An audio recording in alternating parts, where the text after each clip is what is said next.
তৈরি পোশাকের পর সবচেয়ে সম্ভাবনাময় হলেও নানা জটিলতায় এগোতে পারছে না চামড়া খাত। গেল 5 বছরে প্রক্রিয়াজাত চামড়ার রপ্তানি আয় ছিল গড়ে $12,30,00,000। চলতি অর্থ বছরের এপ্রিল পর্যন্ত 10 মাসে এই আয় $10 কোটি, যা বছর ব্যবধানে 8% কম।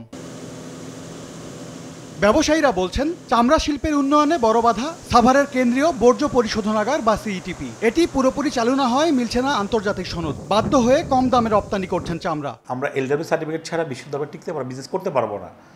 এবং চায়না কয়েকজন কাস্টমার আছে, 4-5 জন কাস্টমার হাতে গোনা, ওরাই সিন্ডিকেট করে মালটা নিয়ে যাচ্ছে। প্রতি বছর লস দিতে দিতে আমার দেওয়ালে পেট হয়ে গেছে। সিইটিপির সবগুলো মেশিন সচল হয়েছে উল্লেখ করে কর্তৃপক্ষ জানায়, ইইউর তত্ত্বাবধানে বর্জ্য ব্যবস্থাপনার একটি রোডম্যাপ দ্রুত পাওয়া যাবে, সহজে মিলবে এলডব্লিউজি সনদ। তবে সংকট নিরসনে বেসরকারি অংশীদারিত্বের পরামর্শ বিশ্লেষকদের। ক্লাস ম্যানেজমেন্ট সিস্টেম আগের চেয়ে অনেক উন্নতি হয়েছে।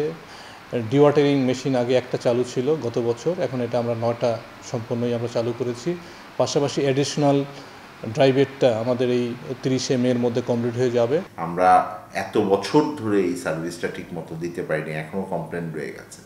তাহলে কেন আমরা ওখানে প্রাইভেট পাবলিক পার্টনারশিপ করতে পারবো না? যদি ওখানকার যারা মানে বিনিয়োগকারী আছেন তারা যদি একসাথে এসে এটাকে চালাতে পারেন, যে তারা ম্যানেজমেন্টে গেল, সরকারের ওখানে ইনভলভমেন্ট থাকলো, আমি মনে করি এটা খারাপ পদ্ধতি না। কাঙ্ক্ষিত রপ্তানি না হওয়ায় ব্যবসা টিকিয়ে রাখতে আসছে বাজেটে রাসায়নিক আমদানিতে ভ্যাট কমানো ও চামড়া ক্রয় বিক্রয়ে উচ্ছে কর মওকুফ চান উদ্যোক্তারা। আমাদের যে ইম্পোর্ট ডিউটি আছে এটা অল ইন অ্যাভারেজ ধরেন আপনার 35%-এর মতো, এবং সেটা কিন্তু আমাদের কস্টের সাথে অ্যাড হয়, এবং সেখানে আমরা কিন্তু আমাদের ইন্টারনাল একটা কম্পিটিশনের যেমন সম্মুখীন হচ্ছি, তেমনি আমরা বহির্বিশ্বেও আমরা কিন্তু কম্পিটিটিভ প্রাইসে চামড়া বিক্রি করতে পারছি না। বিটিএর তথ্য, এলডব্লিউজি সনদ না থাকায় চামড়া ও চামড়াজাত পণ্য রপ্তানিতে বছরে প্রায় $50 কোটি আয় হারাচ্ছে বাংলাদেশ।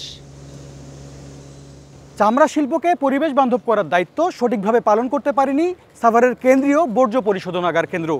এর ফলে এলডব্লিউজি সনদ প্রাপ্ত হতে বাধাগ্রস্ত হচ্ছেন এ খাতের উদ্যোক্তারা, পাশাপাশি কমছে বৈদেশিক আয়। এম এস আরিফিন, সময় সংবাদ, হেমায়েতপুর, সাভার।